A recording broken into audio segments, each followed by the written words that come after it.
Media మిత్రులకు కానీ, అలాగే సోషల్ మీడియా మిత్రులకు కానీ, సో ప్రజలకు కానీ నా విన్నపం ఏమిటంటే,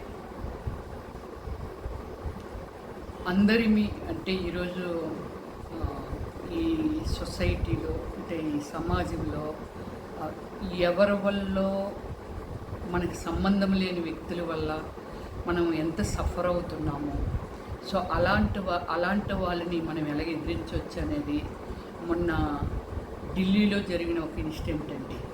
ఒక అమ్మాయి హైదరాబాద్ నుంచి వెళ్ళి ఎంత సాధించిందంటే, ఒక సెంట్రల్ మినిస్టర్ని రిజైన్ చేసేంత వరకు ఆమె వెనకాతలు ఎంతమంది అడుగులు వేశారు అనేది మనము ప్రత్యక్షంగా చూసాము. సో రమ్య గారు ఏం చెప్పాలనుకుంటున్నారని మీరు అనుకోవచ్చండి. బట్ ఇదంతా మీరు ప్రమోట్ చేయగలరా లేదనేది కాదు. బట్ నా బాధనైతే ప్రజలతో కానీ, మీడియా మిత్రులతో కానీ, అలాగే ప్రభుత్వంతో కానీ ఒక షేర్ చేసుకోవాలనే ఒక ఉద్దేశంతో నేను ఈ వీడియోని, సెల్ఫీ వీడియోని చేయడం జరుగుతుందండి.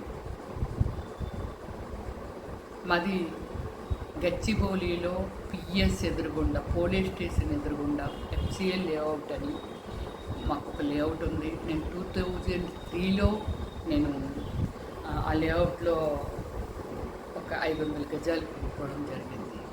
సో యాక్చువల్లీ అది 81లో వెంచర్ వేశారు. సో అప్పటి నుంచి ఇప్పటి వరకు అండి, వాళ్ళకి 90 ఇయర్స్ వచ్చేసాయి, అలాగే 70 ఇయర్స్ ఉన్న వాళ్ళు ఉన్నారు.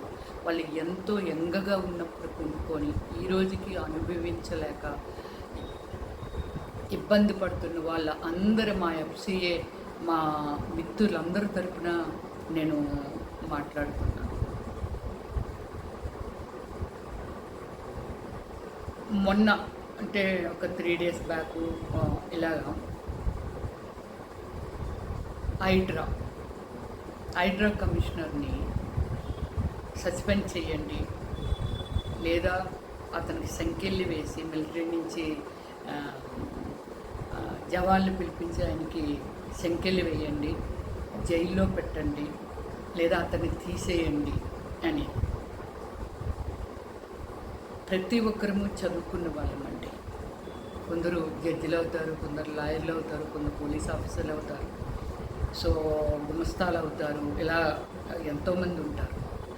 కానీ ఐపీఎస్, ఐఏఎస్ అంటే it's a very valuable persons. వాళ్ళు ఎంతో హార్డ్ వర్క్ చేసి, వాళ్ళు ఎంతో క్రమశిక్షణతో ఈ సమాజంలోకి ప్రజలకి సర్వీస్ ఇవ్వటానికి ఒక ప్రభుత్వాలు నిర్ణయిస్తాయండి వాళ్ళని. అలాంటిది ఒక ఐపీఎస్ అయిన రంగనాథ్ గారు కథ చెప్పాలండి. అంటే మా వరకు ఆయన ఎందుకు దేవుడయ్యాడు రంగనాథన్ సార్ అనేది ఒక కథ చెప్పాలి. సార్ అంటే ఎవరో కూడా మాకు తెలియదు, కానీ ఒక హైడ్రా కమిషనర్గా ఈరోజు తెలంగాణ ప్రభుత్వం గౌరవనీయులైన సీఎం రేవంత్ రెడ్డి గారు నియమించిన తర్వాత ఆయన క్యారెక్టరైజేషన్ ఏమిటి, మేమేమి ఆయన దగ్గర లబ్ధి పొందేమో, మేము ఏం ఫేస్ చేస్తే మేము దానిలోంచి బయటపడ్డామనేది అందరికీ తెలియాలండి. సో మేము ఒక సన్నాల శ్రీధర్రావు, అంటే సంధ్యా కన్వెన్షన్ శ్రీధర్రావు అంటారు. సంధ్య చేసి వాళ్ళ వైఫ్ పేరు కన్వెన్షన్, ఒక మ్యారేజ్ హాల్ ఏదో కట్టాడు హైదరాబాద్లో కాదు, వేరే వేరే రాష్ట్రాల్లోనే ఎక్కడైనా ఎన్నో కళ్యాణ మండపాలు ఉన్నాయండి. సో కానీ ఇక్కడ ఆ పేరు ఒకటి సంధ్యా కన్వెన్షను శ్రీధర్రావు అనేది ఏదో వచ్చింది. ఆయన 2016 నుంచి మా ఎఫ్సిఏ లేఅవుట్లో ఎవరి దగ్గర దొరికితే వాళ్ళ దగ్గర ఆయన కొనుక్కున్నాడు. నో ఇష్యూ, ఎవరైనా కొనుక్కోవచ్చండి. Is a neighbour. నేను కొనుక్కున్నాను, నా పక్కన ఇంకోళ్ళు ఎవరో కొనుక్కున్నారు, అంతకుముందు ఎవరో కొన్నారు, అలాగే శ్రీధర్రావు కూడా కొనుక్కున్నారు. కానీ ఇక్కడ వచ్చిన ప్రాబ్లం ఏమిటంటే, సంజయ్ కన్వెన్షన్ శ్రీధర్రావుకి అప్పుడు మా దానిలో ఎంటర్ అయినప్పటి నుంచి ఆయన చేసిన వ్యవహారాలు ఏంటంటే, మాకు రాళ్ళుండేవి, అద్దులు రాళ్ళుండేవి, మేము ఎల్ఆర్ఎస్ కట్టాము. ఎల్ఆర్ఎస్ కట్టిన దాన్ని అంటే ఒక గవర్నమెంట్ ఒక ఏదైతే జిహెచ్ఎంసీని ఒక నియమించిందో ప్రజలకు సర్వీస్ ఇవ్వటానికి. సో దాని బాధ్యతలు ఏమిటి, మా నుంచి ఏం కావాలి అనేది మా ప్లేసుల్లో ఐడెంటిఫై చేసి మాకు కొన్ని హద్దులు చూపిస్తే మేము హద్దులు కూడా పెట్టుకోవడం జరిగింది. ఎప్పటికప్పుడు వెళ్ళి చూడాల్సిన అవసరం కూడా లేదండి. అంత సేఫ్టీగా ఈ సన్నాల శ్రీధర్రావు అనే వ్యక్తి అక్కడ అందరికి వచ్చే వరకు మేము ఇది ఏమైపోతుందో, ఇది ఎవరైనా కొట్టేస్తారా అనే భయంలో కూడా మేము ఎప్పుడూ లేము. కానీ సన్నాల శ్రీధర్రావు కూడా అలా చేస్తాడని మాకేం తెలియదు కదండి. సో మేమేమీ ఎక్స్పెక్ట్ చేయలేదు. కొనుక్కుంటున్నాడు, డబ్బులు ఉన్నాయి, కొనుక్కుంటున్నాడు. నా దగ్గర కొంచెం డబ్బులు ఉన్నాయి, నేను వచ్చి ఒక 500 గజాలు కొనుక్కోగలిగాను. సో ఓకే, ఈయన ఎంటర్ అయినప్పటి నుంచి మా ప్లాట్స్ మిడ్నైట్ వేరే రాష్ట్రాల నుంచి కొందరు గోండాల్లో జనాన్ని ఒక 100-200 మందిని పెట్టి కొన్ని వాటి మీద ఖాళీగానే ఉందిగా, ఏ గుడిసెలు వేసుకున్నాడులే అని అనుకునేవాళ్ళం. సో లోపల ఉంది, మంది ఒక లేఅవుట్లో ఉంది, ఎల్ఆర్ఎస్లు అయి కట్టున్నాము, సో పక్కా మన దీనిలో ఉందని అనుకునేవాళ్ళం. సో ఆయన ఏమిటంటే ఇతర రాష్ట్రాల నుంచి కొందరిని పిలిపించి ఆ లేఅవుట్లోకి ఎవరిని రాకుండా చేస్తుంటే భయభ్రాంతులు చేశాడండి. ఫస్ట్ మా లేఅవుట్లో మనుషుల్ని భయభ్రాంతుల్లో చేశాడండి. సో అద్దులు పీకించేయడం అంటే, ఎవరైనా కాంపౌండ్ వాళ్ళు కట్టుకుంటే అప్పుడు పర్మిషన్ లేదు, ఇప్పుడు కొత్తగా కాంపౌండ్ వాళ్ళకి కూడా పర్మిషన్ కావాలనేది ఏవో రూల్స్. ఈరోజు మన సైబరాబాద్ కమిషనరేట్ ఏదైతే ఉందో ఈరోజు కాంపౌండ్ వాళ్ళకి కూడా పర్మిషన్ పెట్టుకోవాలి అండి. సో అప్పుడు హద్దులు పెడితే, గోడలు కడితే ఇవన్నీ తీసేస్తుంది. ఎవరు తీసేస్తున్నారంటే దొంగ ఎన్ని రోజులు దొరకడు చెప్పండి, ఎన్ని రోజులు దొరుకుతాడు కదా దొంగ. సో ఓకే, సన్నాల శ్రీధర్రావు ఈ హద్దులై పీకించేస్తున్నాడు అనేది మాకు అర్థమైంది. సో దాని తర్వాత ఆయన వర్క్ ఏమిటి అని అంటే హద్దులు పీకేసి చాలామందికి కాల్ చేసి వాళ్ళని ఇబ్బంది పెడుతూ కొన్ని బ్యాడ్ వర్డ్స్ యూజ్ చేస్తూ వాళ్ళ దగ్గర నుంచి మీరు ఎవరికి అమ్ముతారో చూస్తాను, మీరు ఎలా ఇక్కడికి వస్తారో చూస్తాను. సో ఇలాగ చాలామందిని బ్లాక్మెయిల్ చేస్తూ బెదిరిస్తూ ఆయన ఏం చేశాడంటే ఎఫ్సిఏ లేఅవుట్లో 5 కొన్నాడు అనుకోండి.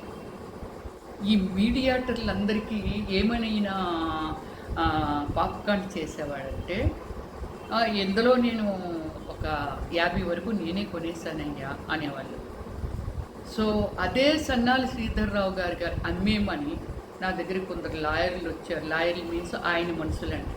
వాళ్ళు ఎవరో నాకు క్లియర్గా తెలియదు. అలాగే కొందరు రిజిస్టర్లు వచ్చారు, మంచి రేట్ ఇస్తాను అంటున్నారండి. ఇప్పుడు అక్కడికి ఎవరు వెళ్తారండి, అందులోని సన్నాల శ్రీధర్రావే. అప్పటికి సంజయ్ అనే మనిషిని లేదండి, ఆయనే అన్నీ కొనేస్తున్నాడు. దగ్గర 60-70 కొనేసాడండి.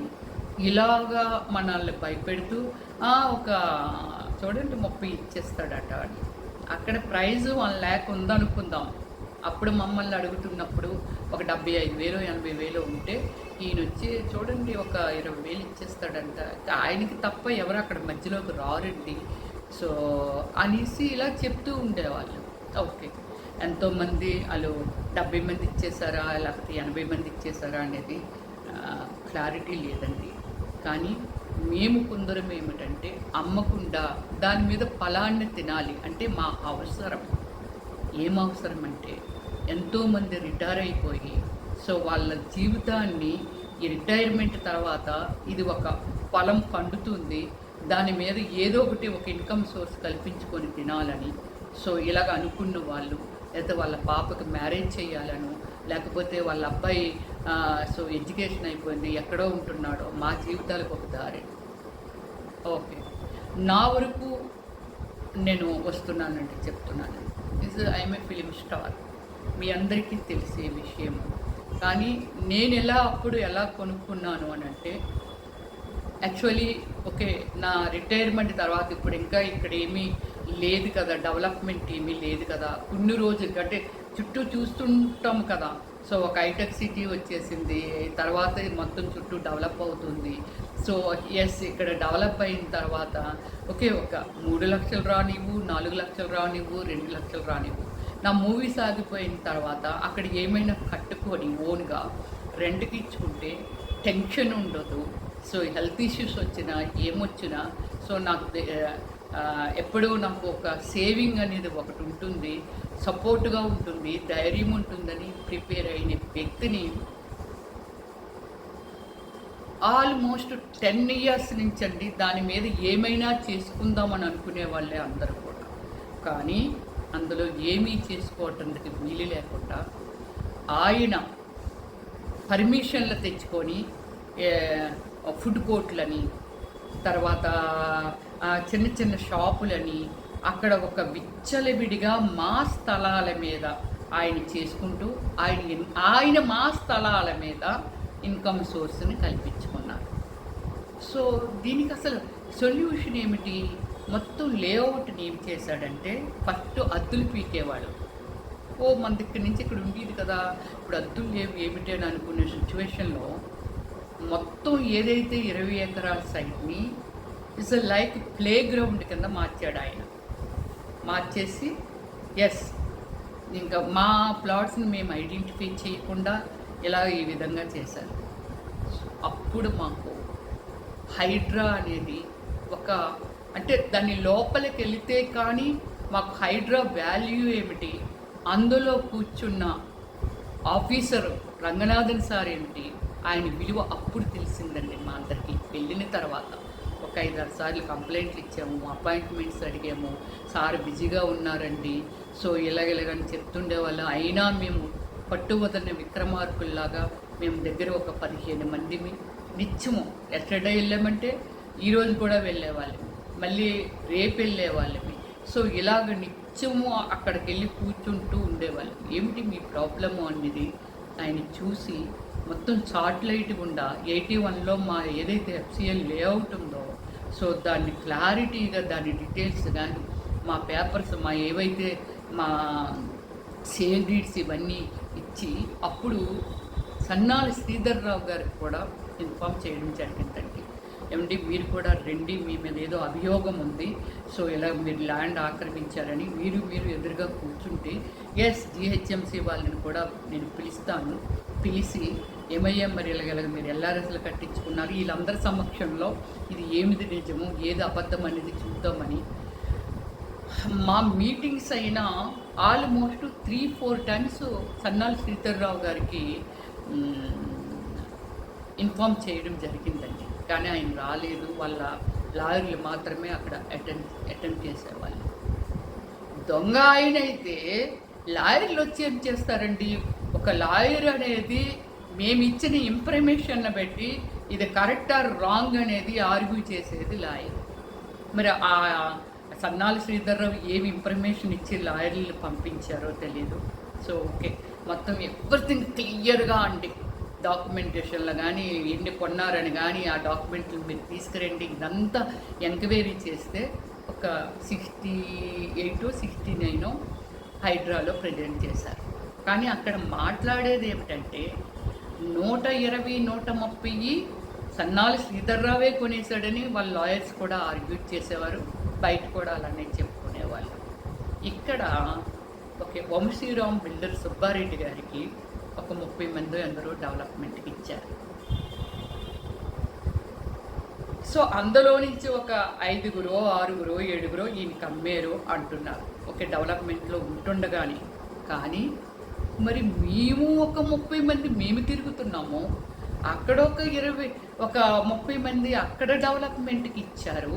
సో అందులో చెప్పాం కదండి 5 మెంబర్సో లేకపోతే 10 మెంబర్సో ఈయనకి అమ్మి ఉండొచ్చు, కానీ అవి చెల్లవు.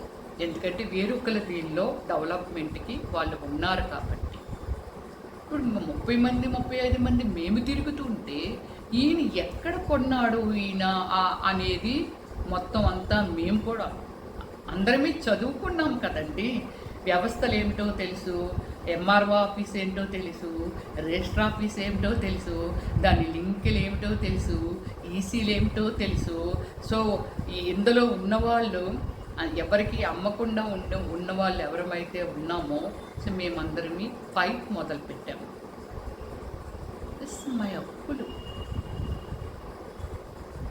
మా ప్రైవసీ, మేమెవరిని దోచుకోలేదు, ఎవరిని మోసం చేయలేదు, ఎవరిని మేము కావాలని అడగలేదు. సో మాకు చేతనైనంత వరకు, నా వరకు నేను చెప్తే ఒక సోషల్ వర్కర్ని, వీలుంటే 10 మందికి అన్నం పెడతాను, అవకాశం ఉంటే హెల్ప్ చేస్తాను.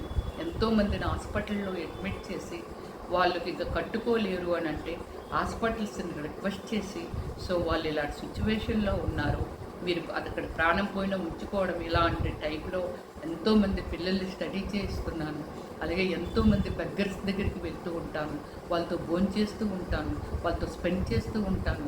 నాకు చేతనైనంత వరకు అక్కడ సాయం చేస్తాను. వాళ్ళకి దుప్పట్లు లేవంటే దుప్పట్లు ఇస్తాను, లేదా బట్టలు చిన్నపిల్లలు ఉన్నారంటే వాళ్ళ బట్టలు లేవంటే నా వరకు.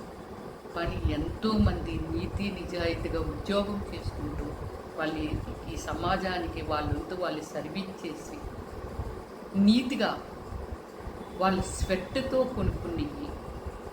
సో మేము ఎక్కడ సమాజంలో కానీ సమాజానికి హార్మ్ఫుల్ పర్సన్స్ ఎవ్వరిమీ లేము.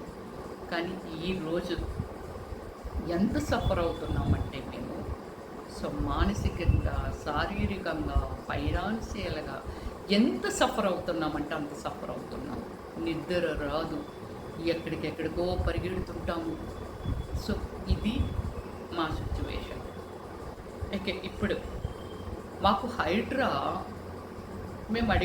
మేము ఏమడిగామంటే హైడ్రాని, సార్ మీ రెస్పాన్సిబిలిటీ లేకులు ఎవరైనా ఆక్రమించుకున్నా, లేదా రోడ్ల మీద వచ్చేసి కన్స్ట్రక్షన్లు చేసిన అవి ఎరగొట్టడం కానీ, సో అది ప్రజలకు కంఫర్టబుల్గా రోడ్లు, అయ్యో జనాభా పెరిగిపోతున్నారు, రోడ్లు కొందరు బకాసులు రోడ్లు కూడా ఆక్రమించుకొని స్థలాలను ముందుకు తీసుకొచ్చేస్తున్నారు. సో తిరిగే ప్రజలకి కన్వీనియంట్గా ఉండాలి అని అంటే మనం ఒక పెద్ద ఈ పెరుగుతున్న ఈ జనరేషన్కి మనం ఇంకా రోడ్లని పెంచగలగాలి. సో పెంచలేరు, కానీ ఏదైతే ఆక్రమించుకున్న వాళ్ళ నుంచి తీసుకుంటే పెరుగుతుంది కదా.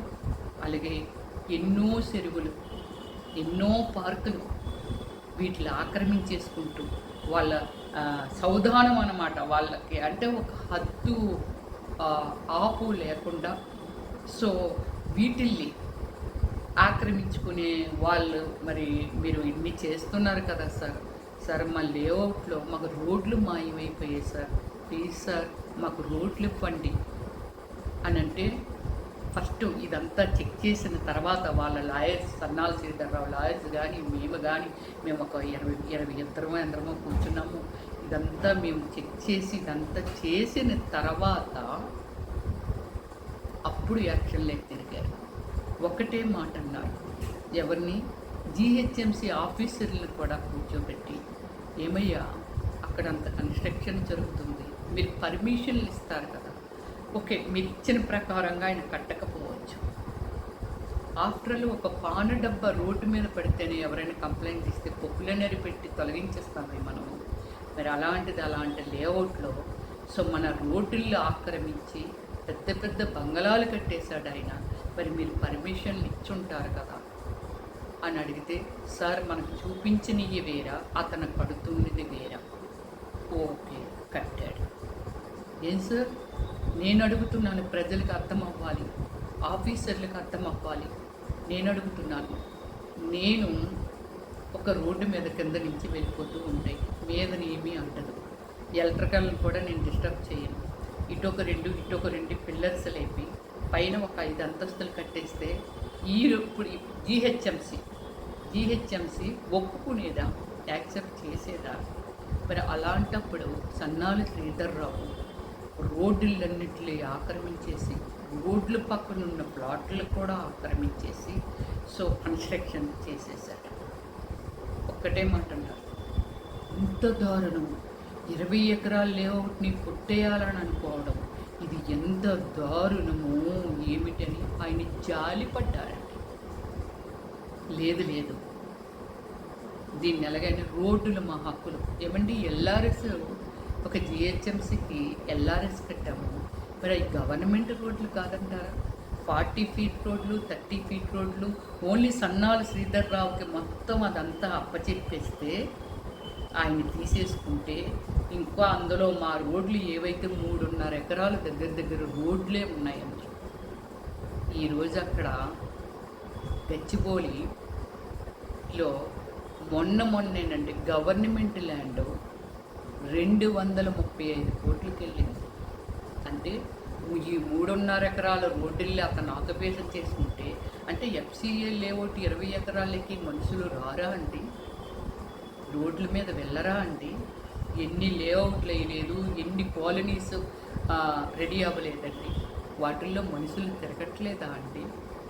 సో దీన్ని ఏ విధంగా అసలు అతను మభ్యపెట్టి మోసం చేసి ఏం చెయ్యాలనుకున్నాడో కూడా ఎవ్వరికీ అర్థం కాని విషయం. మా ఎఫ్సిఏ లేఅవుట్లో ఉన్న బాధితులు అంటే డబ్బుతో ఎలాగ మేనేజ్ చేస్తారనేది కొన్ని వందల మంది మాతో చెప్పారండి. మామూలుగా మా సూట్ కేసులు వెళ్ళిపోతున్నాయి, మీరు పాపం ఎంత టైం అయినా తిరుగుతారు మీరు, అక్కడ సూట్ కేసులు వెళ్ళిపోతుంటే మేనేజ్ అయిపోతున్నాయి. ఎక్కడికి సూట్ కేసులు వెళ్తున్నాయి? ప్రజలకి సర్వీస్ ఇవ్వటానికి ఒక పోలీస్ డిపార్ట్మెంట్. మా ఎఫ్సిఓ లేఅవుట్లో ఉన్న వాళ్ళందరమీ ఎన్నోసార్లు పోలీస్ కంప్లైంట్లు ఇచ్చాం. అలాగే నా కుటుంబం మీద అతను మర్డరిటము నిర్దాక్షిణ్యంగా నడి రోడ్డు మీద చంపేయటానికి ప్లాన్లు చేశారు. ఇదంతా ప్రజలందరూ చూశారు, అలాగే మీడియా మిత్రులందరికీ తెలుసు. అలాగే ఢిల్లీలో ఉంటున్న మన మిలిటరీ జనరల్ ఆఫ్ మేజర్ మాలా చౌదరి గారు, ఆమెను కూడా అలాగే చేశారు. ఇదివరకు కూడా మీకు నా బాధని కొన్ని ఛానల్లో వ్యక్తపరచడం జరిగింది. బట్ ఇది నా పర్సనల్లో వీడియో అండి. నా బాధని అందరితోని తెలియచెప్పాలనే ఒక ఉద్దేశంతో నేను వీడియో చేస్తున్నాను. అక్కడ ఎంతోమంది చెప్పారు, మీడియాలో కూడా వచ్చింది. అక్కడ పోలీస్ డిపార్ట్మెంటు సంజా కన్వెన్షన్ శ్రీధర్ రావు గారికి చుట్టాలు వాళ్ళందరూ. మీరు ఎన్నిసార్లు వెళ్ళా అక్కడ రిజల్ట్ ఉండదు అనేది. ఇదే ఒక 6 years నుంచి సేమ్ ఈ పోలీస్ స్టేషన్ ఇదే చూస్తున్నాం. మేమందరమే ఆల్మోస్ట్ కంప్లైంట్లు ఇచ్చాం, కంప్లైంట్లు తీసుకోవట్లేదండి. మా ఎఫ్సిఏ లేఅవుట్ ప్రెసిడెంట్ మూర్తిరాజు గారని, అలాగే ఆయనతో ఒక 4-5 వెళ్ళి సార్ పరిస్థితి ఇలా ఉంది సార్ మేము రెడీ చేసి ఇచ్చాం సార్, ఎఫ్ఐఆర్ ఫైల్ చేయండి అంటే లేదు ఎఫ్ఐఆర్ వాళ్ళకి అవ్వదు అని చెప్పి మేము ఇవ్వము అని చెప్పి పంపించారు. దాని తర్వాత మేమండి మా లేడీస్ అందరమే వెళ్ళాము ఒక 8 దగ్గరికి, మొత్తం 10 members వెళ్ళామండి. అక్కడికి వెళ్ళిన తర్వాత ఎఫ్ఐఆర్ ఫైల్ చేయమంటున్నారు. బట్ నేను ఫైట్ చేసి ఎందుకు ఎఫ్ఐఆర్ ఫైల్ చేయరు, దీన్ని మేము ఇవ్వటానికి వచ్చాం కదా, మా బాధను చెప్పడానికి వచ్చాం కదా, సో ఎందుకు చెయ్యరు అని అంటే వాళ్ళు మొత్తం 6-7 ఒకటి చేశారండి. నేను యాక్సెప్ట్ చేయలేదు. ఎస్ అది నాకు కావాల్సింది. ఆ ఎఫ్ఐఆర్ కాపీ కోసం ఫైల్ అయిన తర్వాత కాపీ కోసం దగ్గర మా సూపర్వైజరు 4-5 times తిరిగాడండి, అయినా పెట్టలేదు. ఇది అక్కడ సిచ్యువేషన్. కానీ భగవంతుడి దయ వల్ల అక్కడికి అంటే ఈరోజు డీసీపీ గారు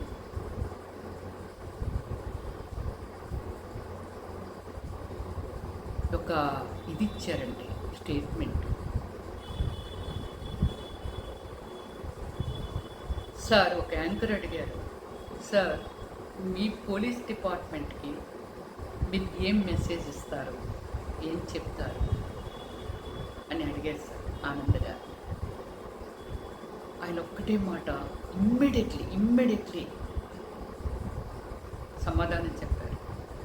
అమ్మా, ఈ వ్యవస్థ అనేది ప్రజల్ని రక్షించడానికి, అలాగే ఎక్కడైనా ఒక దారుణాలు జరిగితే వాటిని అరికట్టడానికి, ప్రజలు టోటల్గా ప్రజలు సేఫ్టీగా నిద్రపోవాలనంటే మా డిపార్ట్మెంట్ చాలా అవసరం అమ్మ. కానీ ఆ డిపార్ట్మెంట్లే దయచేసి లంచాలు తీసుకొని మేనేజబుల్ అయిపోయిన వాళ్ళు ఇలాంటి డిపార్ట్మెంట్లకి రాకండి. దానికి బదులు ఏ పానసాపలో అది ఏ పటానీలో అమ్ముకుంటే హ్యాపీగా ఈ లంచాలు తీసుకున్న దానికంటే హాయిగా బ్రతికేస్తారు. ఎందుకంటే ఇక్కడ దొరికిపోతే దొంగలం అవుతాము. నేను చెప్పేది వాళ్ళకి అదే చెప్తాను. దయచేసి మనం ప్రజలకు సర్వీస్ ఇవ్వడానికి వచ్చాము కాబట్టి మనము దాన్ని మన హోల్ హార్టెడ్గా నీతి నిజాయితీగా చెయ్యాలి అని చెప్పారండి. అలాంటిది సో అంటే అందరూ మంచి వాళ్ళు ఉండరు, అందరూ చెడ్డ వాళ్ళు ఉండరు.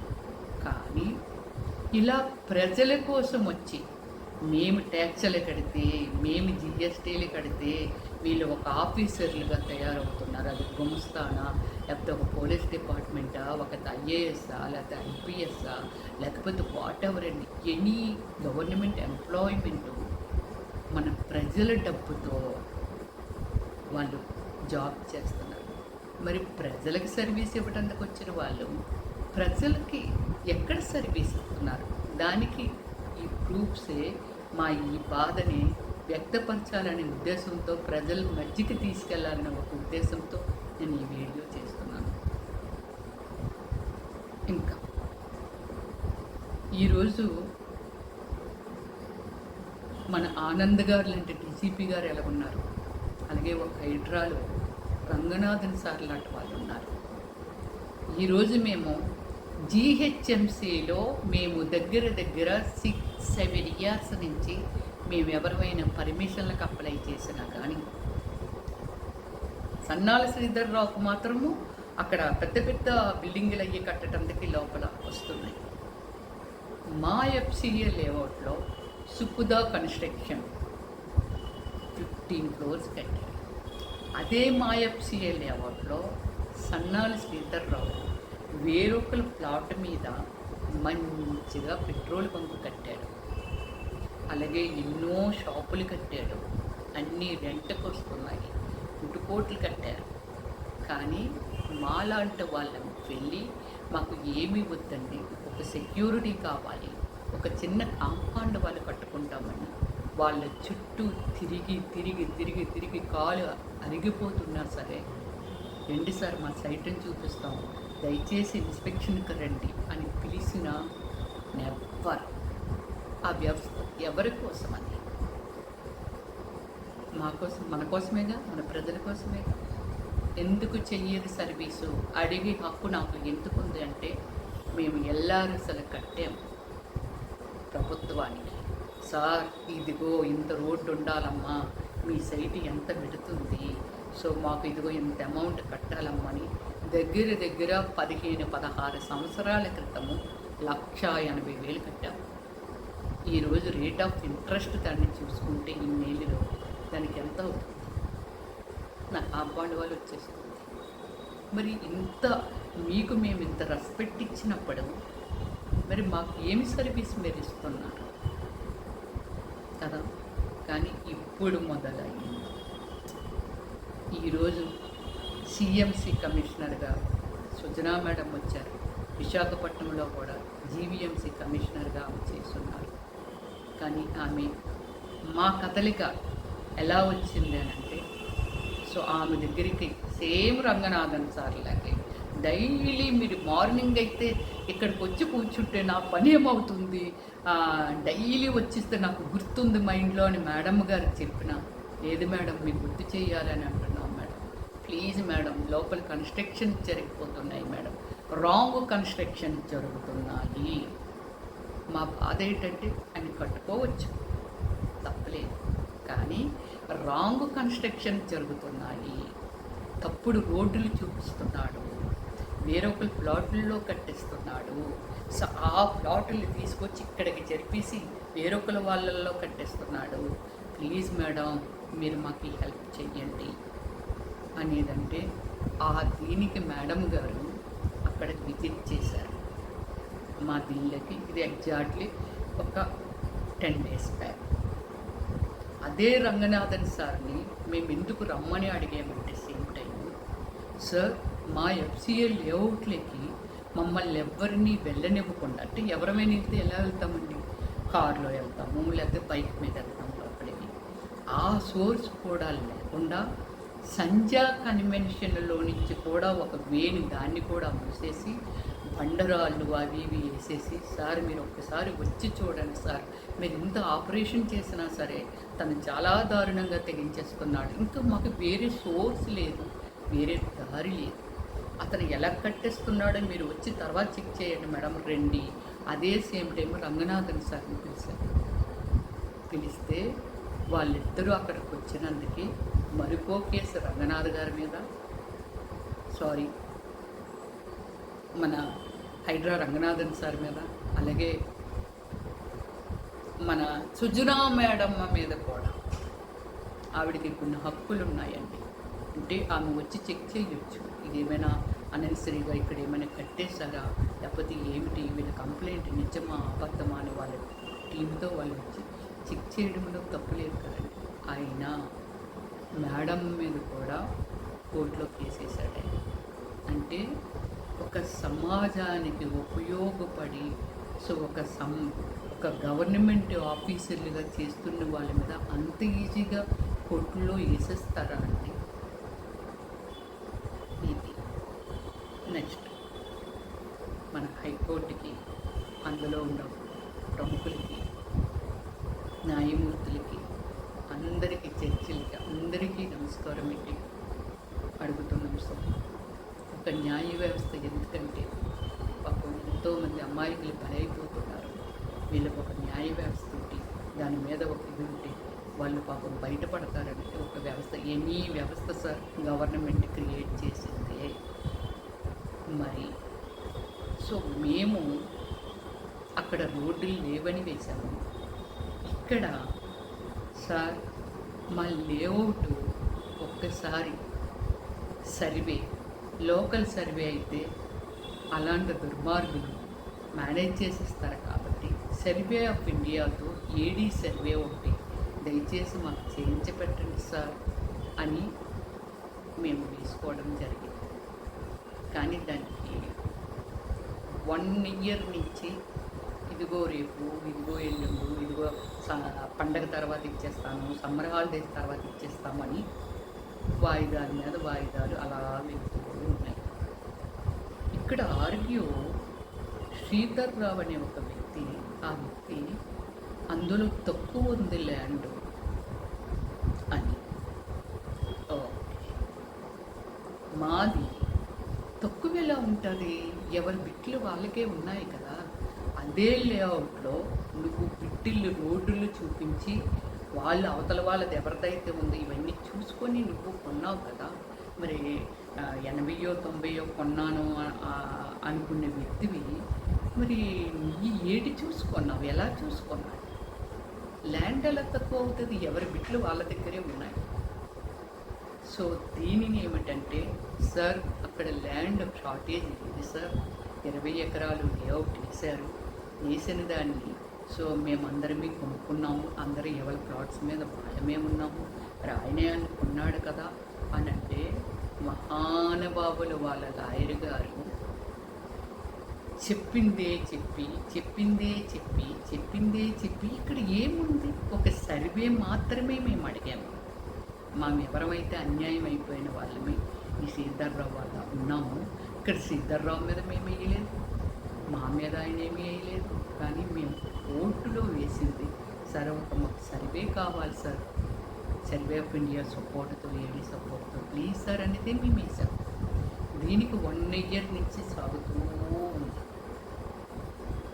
అలాగే 4వ నెలలో ఈ సన్నాల శ్రీధర్రావు అడ్డదిడ్డంగా కట్టేస్తున్నాడు, కోర్టులు కూడా మళ్ళీ ఆక్రమించి పడుతున్నాడు అని హైడ్రా పిటిషన్ ఇస్తే దాన్ని మేము టెటస్కో ఇస్తున్నాము, సన్నాల శ్రీధర్రావు అక్కడికి వెళ్ళకూడదు, హైడ్రా కూడా వెళ్ళకూడదు అని ఒక ఆర్డర్ పాస్ చేసింది. ఇమ్మీడియట్లీ మాకు ఆ నెక్స్ట్ డేనో 3rd డేనో మళ్ళీ మాది బెంచ్ మీద తీసుకుంటాను. ఇమ్మీడియట్లీ అతను కోర్టు ఏదైతే టెటస్కో ఇచ్చిందో అతను ఎక్కడ ఆపలేదు, కన్స్ట్రక్షన్ చేసుకుని ఉన్నాడు. దాని ప్రూఫ్స్ కూడా మేము వెంటనే ఫోటోలు తీసి పోలీస్ కంప్లైంట్ ఇచ్చి వెంటనే తీసుకెళ్ళి కోర్టుకి సబ్మిట్ చేశాను. అంటే కోర్టు మీన్స్ ఒక హైడ్రా దీనిలో ఉంది కాబట్టి ఈ నెల 10వ తారీఖున మా రోడ్లు అవి మూసేశారు సార్, ఆఫ్ చేశారు సార్, మమ్మల్ని అక్కడికి వెళ్ళవట్లేదు సో అని హైడ్రాకి వెళ్ళి మేము కంప్లైంట్ ఇచ్చాం. సో అప్పుడు ఇచ్చినప్పుడు ఓకే వాళ్ళు పిటిషన్ వేశారు. సో ఇలాగెలాగా ఇవ్వండి ఇవన్నీ ప్రూఫ్స్తో సహా డైలీ జీపీఎస్ పెట్టి టైం ఎంత అయింది, డేట్ ఏమిటి అని ప్రూఫ్స్తో సహా కోర్టులో సబ్మిట్ చేశారు. అప్పుడు మళ్ళీ ఏమి ఇచ్చిందంటే okay okay okay status quo ఇస్తున్నాను, హైడ్రా అక్కడికెక్కడ వెళ్ళి డెమాన్స్ట్రేషన్ చేయకూడదు, ఎందుకంటే రోడ్లన్నీ మూసేశాడుగా, మమ్మల్ని ఎవరిని వెళ్ళబట్టలేదు. మొన్న రీసెంట్లీ ఒక 5 days బ్యాకో లేకపోతే 10 days బ్యాకో ఇలా ఆ రోజు ఇచ్చినప్పటి నుంచి ఇప్పటి వరకు కన్స్ట్రక్షన్ ఏ రోజు ఆపలేదు. All proofs there. మళ్ళీ ప్రెస్ మీట్ పెట్టి ఇవన్నీ అందరికీ ప్రజలకు చూపించడం కానీ మన మీడియా మిత్రులకు చూపించడం కానీ ఇవన్నీ చేస్తాం. మరి అక్కడ ఏదైతే హైడ్రా కమిషనర్ గారు కోర్టుని ధిక్కరించారు, కోర్టుకు రెస్పెక్ట్ ఇవ్వలేదు, ఎస్ ఇలాంటి వాళ్ళు ఉండకూడదు అని చెప్పి అరెస్ట్ చేయండి లేక అతను తీసేయండి అని ఎంత దీనిగా చెప్పినప్పుడు ఒక సన్నాలు శ్రీధర్రావు అనే వ్యక్తి ఎలాంటి వాడు అనేది మన మీడియా మిత్రులే ప్రజల్లోకి తీసుకెళ్ళారు.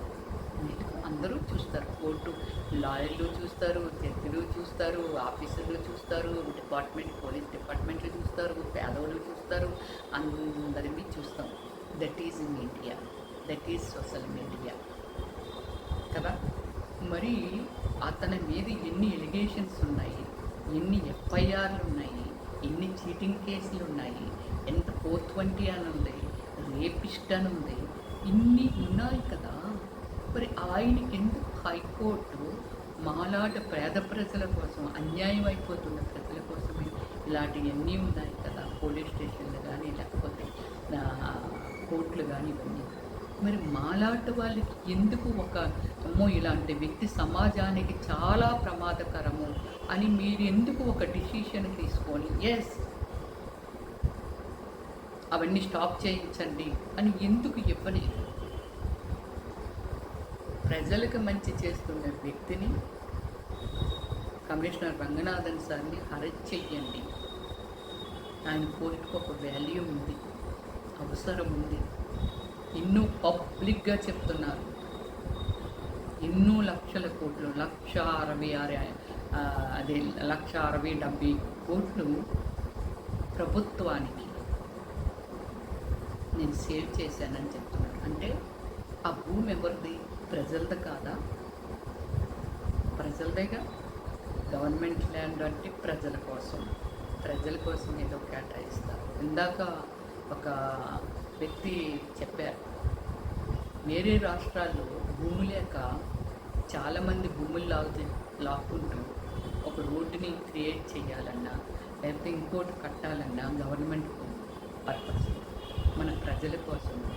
సో వాళ్ళ జనం ఎవరైతే ప్రజలు ఉన్నారో ప్రజల దగ్గర నుంచి భూములు లాక్కుంటున్నారు. కానీ ఈరోజు హైదరాబాద్ మహానగరంలో అంత పెద్ద ల్యాండ్ బ్యాంక్ ఉంది గవర్నమెంట్ది. సో వాళ్ళు ఏమి చేసినా ప్రజల కోసం ఎంతో ల్యాండ్ బ్యాంక్ ఉంది. బట్ ఇలాంటి వాళ్ళు అందులో ఎంటర్ అయ్యి లక్షల కోట్లు, వేల కోట్లు ఆ భూమిని కొట్టేస్తూ ఉంటే, సో ఇలాంటి హైడ్రా అనేది రాకపోయి ఉంటే ఏంటి పరిస్థితి? ప్రైవేట్ ల్యాండ్లని అందులో మేము ఉన్నాము, మాకు హక్కులు ఉన్నాయి, ఇవి ఉన్నాయి అన్నా మావే కొట్టేస్తుంటే గవర్నమెంట్ ల్యాండ్లు కొట్టడం వాళ్ళకి ఎంత ఈజీ? ఎవరు వాళ్ళకి సపోర్ట్ చేస్తున్నారు?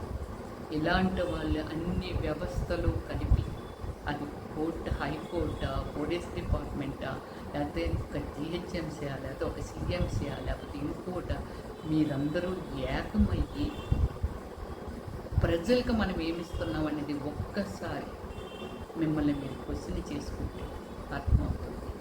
సో దయచేసి ఏంటంటే ఒక చిన్న కథ ఉందండి. మన ప్రజల్లోకి ఒక పులి పాపం నోరు లేని ప్రాణి, అది దారి తెలియకు లేదా ఆకలితోనూ అది ప్రజల మధ్యకి వస్తుంది. ప్రజల మధ్యకి వస్తే దాన్ని మామూలుగా ప్రభుత్వం ఏం చెప్తుందంటే మనం ప్రజలు టేక్ కేర్ చేయలేము. ప్రభుత్వం ఎవరి ప్రాణమో పోకూడదు, దాన్ని సేఫ్గా పట్టుకోండి. ఫారెస్ట్లో కానీ లేకపోతే జూ పార్క్లో కానీ వదిలేయండి. ఏ ఒక్కరి ప్రాణం పోయినా షూట్ చేసేయండి అంటారు. అంటే మనిషి ప్రాణానికి అంత విలువ ఉంది. మరి ఈ మర్డర్లు చేయడం ఏంటి? ఇలాంటి వాళ్ళు గవర్నమెంట్ది కానీ మాలాంటి అమాయకులమైన నీతి నిజాయితీగా కొనుక్కున్న మాలాంటి వాళ్ళు ఎంతోమంది అండి. మేము హైడ్రాకి వెళ్తే ఒక్కొక్క రోజు 30 మంది టీం, ఒక్కొక్క రోజు 50 మంది అక్కడ ఖాళీ ఉండేది. మీరెక్కడి నుంచి వచ్చారు ఇలా మేము అడుగుతూ ఉండేవాళ్ళం. ఇంతమంది బాధితులు ఉన్నారా? డైరెక్ట్ చెప్పేవాళ్ళు, అమ్మ మీ బాధితులేనమ్మ, వీళ్ళు కూడా FCA లేఅవుట్లో మీకంటే దారుణము రెడ్డి. ఆ రోజు వాళ్ళందరూ ఉన్నారు. మేము అన్యాయం అయిపోయి మా కష్టాన్ని చెప్పుకోవాలంటే ఆయన మా ప్రాబ్లమ్స్ని సాల్వ్ చేస్తుంటే అలాంటి వ్యక్తిని అండి అరెస్ట్ చేయండి, లేకపోతే అతను తీసేయండి. ఓకే, ఇంకొక వ్యక్తి వస్తారు, DGP లెవెల్లోని వెయ్యమంటే హైకోర్టు. ఇంకొక వ్యక్తి వస్తారు, ఆ వ్యక్తి నీతిమంతుడైతే హైడ్రా కమిషనర్ రంగనాథ్ సార్ లాగే పనిచేస్తే ఆయన పరిస్థితి కూడా ఇదే కదా.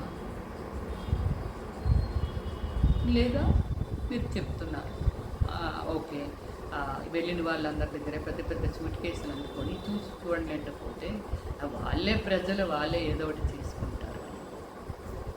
చెయ్యండి. ఈరోజు ప్రతి ఒక్కరూ ఎడ్యుకేటెడ్స్ అండి, నాలెడ్జబుల్ పర్సన్స్. టెక్నాలజీ డెవలప్ అయింది. సో ప్రతిదీ ఎవరు ఏమి చేస్తున్నారో ప్రతి ఒక్క మనిషికి కూడా తెలుసండి. విప్లవం మొదలవుతుందండి. ఇది ఇంత దారుణం ఇంతదనుకుంటే గాయపడితే 100% విప్లవం రెడీ అవుతుందండి. ఏమిటండి దారుణం? ఈరోజు మా FCA లేఅవుట్లకి మాకున్న బాధ ఏమిటంటే, ఒక బిడ్డ ఇంట్లో ఉంది, ఎవడో దుర్మార్గుడు పెట్టాడు, మంటలు వస్తుంది. ఆ తల్లి ఆవేదన బాధ, బిడ్డని రక్షించుకోవాలనే తప్ప ఆ మంటల్లోకి వెళ్తే నేను చచ్చిపోతానేమో అని ఆలోచించాను. ఈరోజు మా FCA లేఅవుట్లో మా వాళ్ళు ఎవరైతే ఉంటారో అందరి బాధ అదేనండి.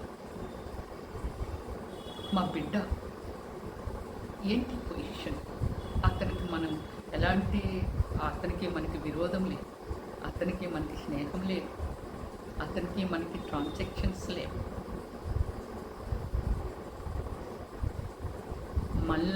మనలాగా మన పక్కన ఒక నైబర్ కొనుక్కున్నాడు అంతే. ఎందుకింత జరుగుతుంది?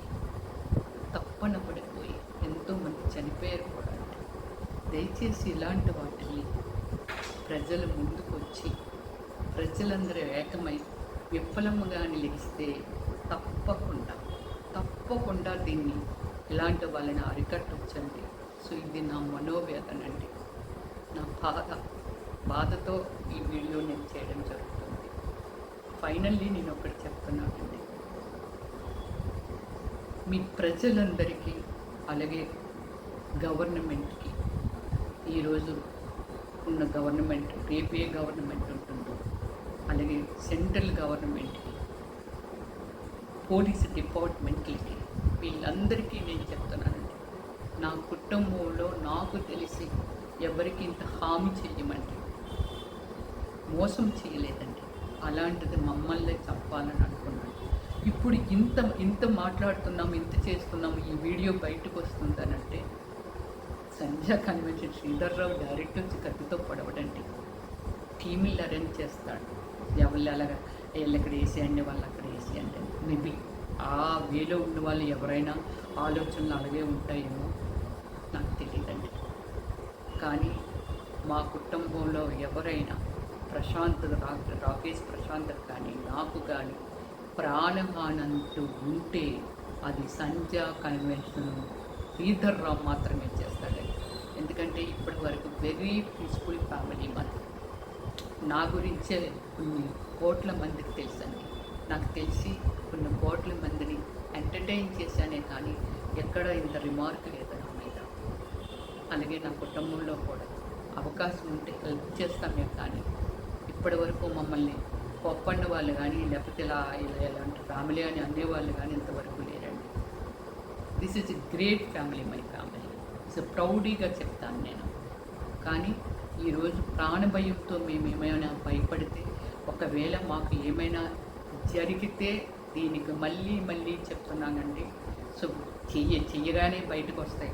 ఎవరో శ్రీధర్రావు మనుషులు చేశారట, వాళ్ళని చూద్దామంటే కుదరదండి. నేను ఫైనల్లీ చెప్తున్నాను, మాకు ఏదైనా హామ్ జరిగితే దాన్ని సన్నాల శ్రీధర్రావుని కంపల్సరిగా ఈ ప్రభుత్వం కానీ లేకపోతే ఎవరైనా సరే పోలీస్ డిపార్ట్మెంట్ కానీ ఆయన వదిలితే, దయచేసి వదలొద్దండి, వదలకూడదనేది నా ముందే, నా మరణ వాంగ్మూలం లాగా నేను ముందే స్టేట్మెంట్ ఇస్తున్నాను. ఎందుకంటే ఒక తప్పుని తనకు తనగా ఎంకరేజ్ చేసుకుంటూ ఏదో అయిపోయిందిలే, లేదు మనం ఇలాగ వెళ్ళాలే అని అనుకోకుండా, ఒక కమిషనర్ అంటే ఒక ఐపీఎస్ హైడ్రా కమిషనర్ గారి మీద 10-12 కేసులు వేసాడండి. ఎవరు తప్పుడు ప్లేస్లో ఉన్నారు? అలాంటి వాళ్ళ మీదే ఆయన కేసులు వేసాడనంటే, అలాంటి సుజనా మేడం మీదే కేసు వేసాడనంటే ఇంకా పాపము పుణ్యము కూడా తెలియదు. Is like baby Sujana madam. ఎందుకంటే ఇలాంటివన్నీ ఎంత లోతుగా జరిగాయి అనేది కూడా ఇంకా ఆవిడ చూసుకోలేదు, చెక్ చేయలేదు. ఇంకా 3 months ఎంత అయింది కొత్త జిల్లా ఏర్పడి. సో అందులో ఇంకా కూర్చున్నారు, ఇంకా అవగాహనే లేదు. అలాంటిది ఆమె మీద కూడా సన్నాల శ్రీధర్రావు కేసేసాడంటే ఇంకా మనలాంటి వాళ్ళవి ఏమాత్రం అనే లెక్కన మనల్ని చూస్తాడు ఆయన, అట్రల్ అనేటట్టు. అందుకని అండి ప్రజలకు కూడా నేను పిలిపిస్తున్నాను, మాకు కానీ అదే మా ప్రశాంత్ రాకేష్ కానీ నాకు కానీ మా కుటుంబంలో ఏదైనా కానీ జరిగితే మాకు వేరే విరోధులు అనేవాళ్ళు లేరండి, మచ్చుకు కూడా లేరండి. ఇందాక కూడా చెప్పాను, చీమకు కూడా మేము హాని చేయము. ఇలా వెళ్తుంది అంటే మట్టేస్తా కూడా చీమని అనుకునే మనుషులు. దయచేసి మీ అందరి సపోర్టు కావాలని, దయచేసి మంచి మనసు ఉన్నోళ్ళు ఎంతోమంది ఉన్నారండి. అందరూ ఎడ్యుకేటెడ్స్, మంచి చెడ్డ తెలుసండి. సో ఇలాంటి వాటిని అరికట్టడానికి మీ వంతు సాయంగా ఎంతోమంది ముందుకు వస్తారని కోరుకుంటున్నానండి. థ్యాంక్ యూ అండి, థ్యాంక్ యూ వెరీ మచ్.